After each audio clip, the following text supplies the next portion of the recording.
शिवसेना एक ही है और वो बाला साहब की ही है कि हमने भाजपा को छोड़ा है, हमने हिंदुत्व को नहीं छोड़ा। भाजपा मतलब हिंदुत्व नहीं हो सकता। मेरे जो विरोधी हैं निशान सिद्दीकी, उनका आज प्रचार छुप छुप कर भाजपा कर रही है। कुछ तो लोग कहेंगे, लोगों का काम है कहना।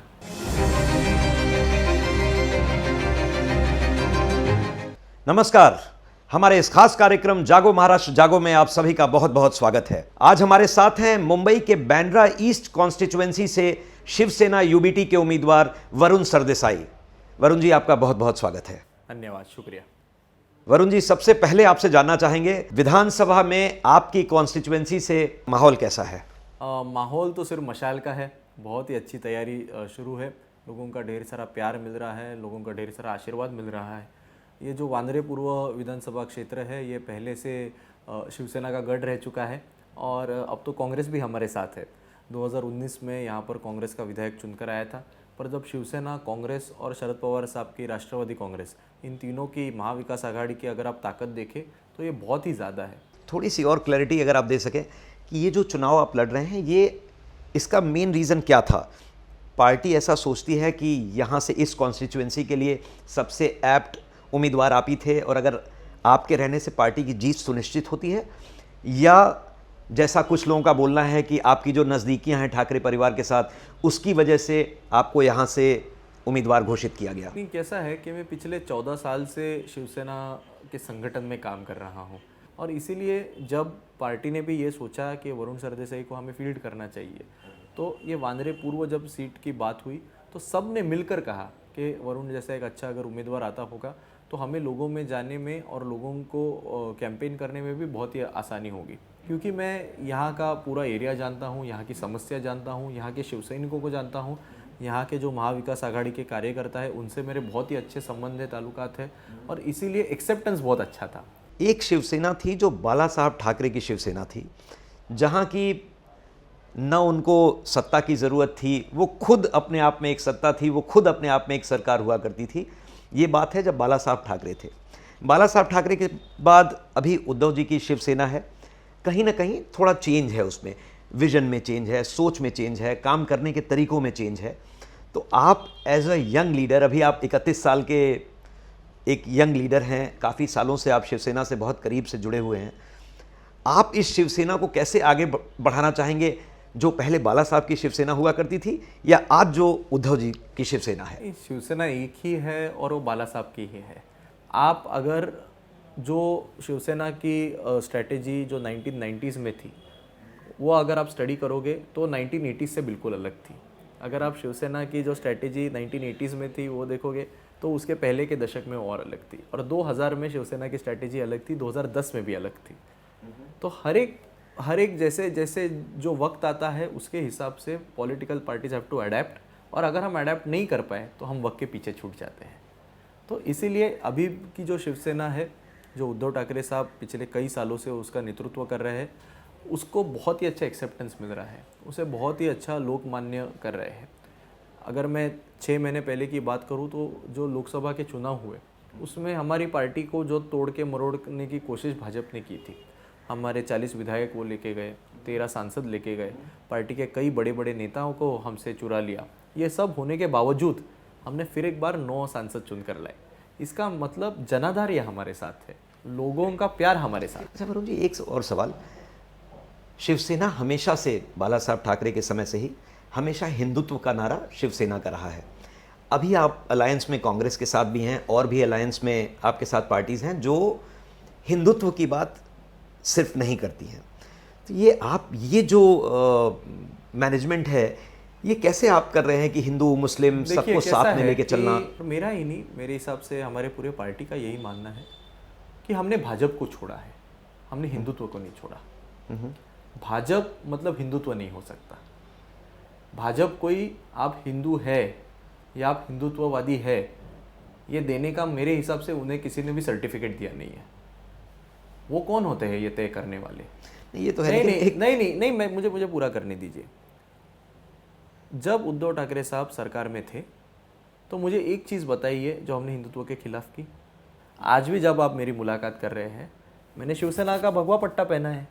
आप मेरे सोशल मीडिया पे मेरे सारे फोटोज़ देखिए, मैं जब जब हर एक इलाके में घूमता हूँ, मैं तो भगवा पट्टा पहनकर घूमता हूँ, मैं तो शिवसेना का अभिमान से हूँ कहता हूँ, उद्धव ठाकरे साहब के मैं नारे लगाता हूँ। मेरे जो विरोधी हैं दिशान सिद्दीकी, उनका आज प्रचार छुप छुप कर भाजपा कर रही है, बल्कि नौबत उन पर इतनी आज बुरी आई है, जो हमें जो हिंदुत्व के सवाल पूछते हैं, दिशान सिद्दीकी, उनके आप पैम्पलेट देख लीजिए, वो मोदी जी का फ़ोटो भी नहीं डालते, वो भाजपा का एक आदमी का फ़ोटो नहीं डालते, ना देवेंद्र फडणवीस जी हो ना किसी का हो, और फिर भी भाजपा के कार्यकर्ताओं को लाचारी से उनका प्रचार करना पड़ रहा है।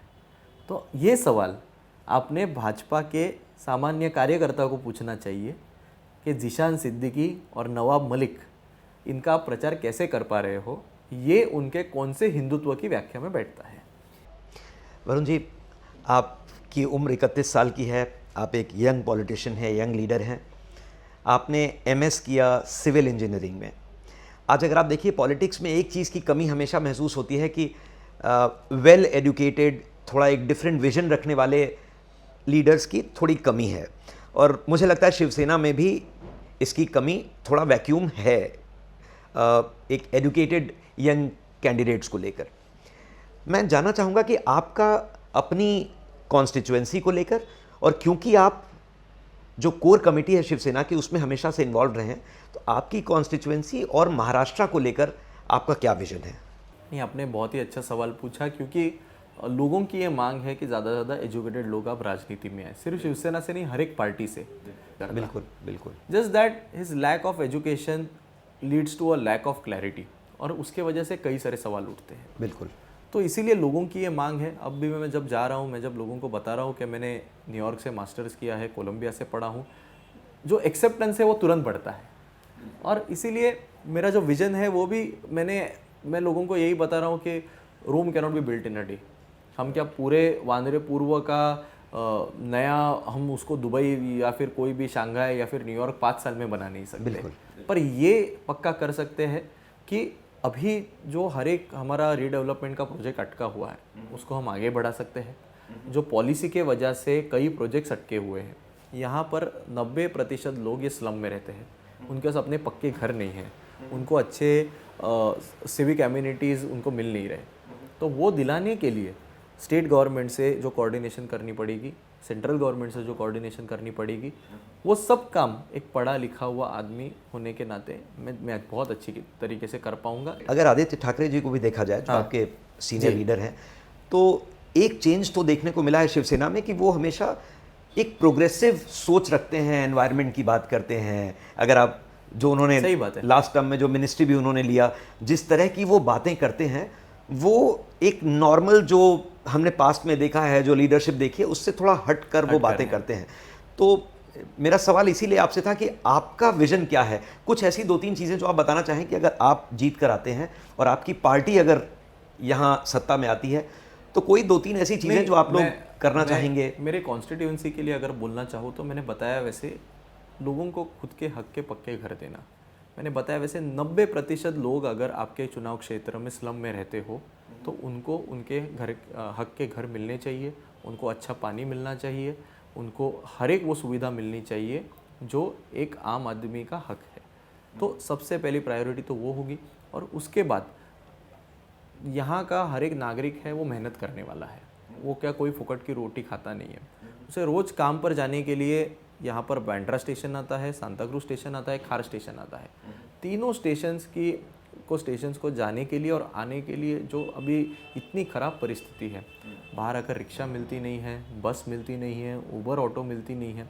ये मुझे लगता है कि भले ही सुनने के लिए ये बहुत मामूली लगे, पर हर एक नागरिक को सुबह 2-2 घंटा और शाम को 2-2 घंटा अगर उसके लाइफ के 4-4 घंटे इसी चक्कर में बीतते रहे तो उसके लाइफ में ये बहुत ही बड़ी समस्या है। और समस्या का हल करना मुझे लगता है एक लोक प्रतिनिधि का काम हो। वरुण जी, एक चीज़ और, आप पहली बार पब्लिक डोमेन में चुनाव लड़ रहे हैं, जहां पब्लिक के बीच में है, वोट मांग रहे हैं अपने लिए।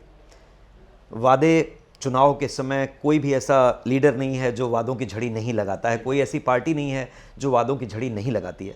मैं चाहूँगा कि जो हमारे दर्शक हैं या महाराष्ट्र की जनता है, मैं सिर्फ एक सीधा सवाल आपसे करना चाहता हूँ कि एक ऐसा रीज़न बताइए why people should trust whatever you are committing, जो भी आप बोल रहे हैं, आप पे क्यों, आपके एरिया के जो वोटर्स हैं उनको आप पे क्यों भरोसा करना चाहिए? देखिए, मैं 32 साल का हूँ।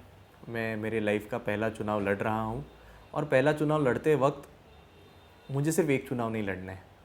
मैं यहाँ पर सिर्फ 2024 का चुनाव नहीं लड़ना चाहता, मैं 2029 भी लड़ना चाहता हूँ, उसके अगला चुनाव भी लड़ना चाहता हूँ। और अगर 2024 के चुनाव के पहले मैं जो कुछ प्रॉमिस कर रहा हूँ, अगर उस पर मैं खरा नहीं उतर पाया तो किस मुंह से मैं 2029 में जाके वोट मांगूंगा। यही मैं लोगों को जाके बता रहा हूँ कि इस बार आप मुझे चांस दीजिए, आप मुझ पर भरोसा रखिए। अगर आपका काम नहीं हो पाया तो 2029 में मैं वोट मांगने भी आपके पास आऊँगा नहीं। मेरी ये पूरी गारंटी है। लोग मुझ पर प्यार दिखाएंगे, आशीर्वाद देंगे, मुझे चुना कर लाएंगे और 2029 में प्रचार करने की भी ज़रूरत नहीं पड़ेगी। एक आखिरी सवाल, ये आपके पार्टी के लिए एक सवाल पूछना चाहता हूँ कि जैसा आपने बोला कि आपकी और आपके पार्टी की इच्छा है कि उद्धव जी एक बार फिर से महाराष्ट्र के मुख्यमंत्री बने। जब वो लास्ट टर्म में महाराष्ट्र के मुख्यमंत्री थे तो हमेशा एक शिकायत हम लोग एज मीडिया पीपल जाते रहे तो बहुत सारे लोग ये बोलते थे कि उद्धव जी से मिलना इज़ लाइक इम्पॉसिबल, और उसमें हमेशा आपका नाम बार बार आता रहा कि वरुण जी एक बहुत बड़ा, वो लोग बोलते थे बिल्कुल जैसे बैरिकेटिंग होता है ना, तो उसको क्रॉस करना है तो बिना आपकी परमिशन के क्रॉस नहीं कर सकते और उद्धव जी से मिलना मुश्किल है। ये काफ़ी इस तरह की बातें चलती रही। ये भी हो सकता है कि आपके जो ऑपोजिशन में जो लोग हैं उन्होंने इस चीज़ को ज़्यादा जनता के बीच में फैलाया। इस बार उद्धव जी और आपकी पार्टी के लोग या महाराष्ट्र की जनता, उनके बीच में ज़्यादा संवाद हो सके, ज़्यादा उनके में मेल मिलाप बातचीत हो सके, इसको लेके आप कुछ कहना चाहेंगे? नहीं, देखिए क्या है कि उद्धव ठाकरे साहब एक ऐसे व्यक्ति है कि उन पर आपको क्रिटिसिज्म करने के लिए आपके पास बहुत कम मुद्दे हैं। उनके कोई गलत हैबिट्स नहीं हैं, वो कभी झूठे वादे करते नहीं हैं, जो कहते हैं वो दिल से कहते हैं। अगर किस पर क्रिटिसिज्म करना है वो भी खुल के माइक पर कह देते हैं। तो उन पर कुछ तो आरोप लगाने होंगे, तो ये एक आरोप उन पर लगाया जाता है। जब 2.5 साल हमारी सत्ता थी, आप भी जानते हो कि तभी 2 साल तो कोविड में गए। मेरा सवाल ये है कि देश के पंतप्रधान मोदी जी थे, कितने लोग मोदी जी को जाकर मिल पाते हैं? वो भी तो पंतप्रधान हैं। वो कितने जगह पर घूमे? कोविड के 2 साल में कितने बार महाराष्ट्र आए? अब क्या है, लोगों को कुछ तो कहना पड़ेगा उनके बारे में। और देखिए, मेरे हिसाब से मैं तो बहुत छोटा कार्य करता हूँ। मैं तो अभी मुझे पिछले साल शिवसेना का सेक्रेटरी बनाया। उद्धव ठाकरे साहब ये राजनीति में पिछले कई सालों से है। उनको मिलने के लिए उनके जो पीए है, उनका जो स्टाफ है, उनके द्वारा लोग मिलते हैं। तो वो direct, I think is in direct contact, कोई पीए की भी ज़रूरत नहीं है। लोग उनको खुद उनके नंबर पे फ़ोन करते हो, मिलते हैं। और इसीलिए मुझे लगता है कि कुछ तो लोग कहेंगे, लोगों का काम है कहना। ऐसी सब ये बातें हैं, इस पर ज़्यादा कुछ ध्यान देने की ज़रूरत नहीं है। जिशान सिद्दीकी को कितना बड़ा चैलेंज मानते हैं आप? नहीं, मैं नहीं मानता चैलेंज, क्योंकि मैंने कल मेरे पब्लिक मीटिंग में भी उनसे सिर्फ 3 सवाल किए थे। सबसे पहला सवाल था कि कांग्रेस ने आपको इतना बड़ा बनाने के बाद अपने कांग्रेस के साथ गद्दारी क्यों की? दूसरी बात, अगर गलती से लोगों ने आपको चुनकर दिया तो आप किसे मुख्यमंत्री बनाना चाहेंगे? क्योंकि मैं तो बता रहा हूँ कि मैं उद्धव ठाकरे साहब को बनाना चाहूँगा। उन्होंने आके वो बताया कि वो देवेंद्र फडणवीस जी को बनाना चाहेंगे या एकनाथ शिंदे जी को बनाना चाहेंगे। प्यार किया तो डरना क्या? आप चले गए भाजपा में, आप छुपाना क्या? तो उन्होंने ये बताना चाहिए। और मेरी तीसरा सवाल ये है कि वो 5 साल कहाँ गायब थे? पिछले 6 महीने से वो लोगों को दिखने लगे जब उनको समझ गया कि लोकसभा चुनाव में हवा किस ओर है। पहले 4.5 साल में कौन से उन्होंने काम किए? पहले 4.5 साल में महाराष्ट्र में सरकार कौन बना रहा है? महाराष्ट्र में सरकार 200% महाविकास आघाड़ी बनेगी। हमारा आखिरी सवाल, महाराष्ट्र का अगला मुख्यमंत्री कौन होगा?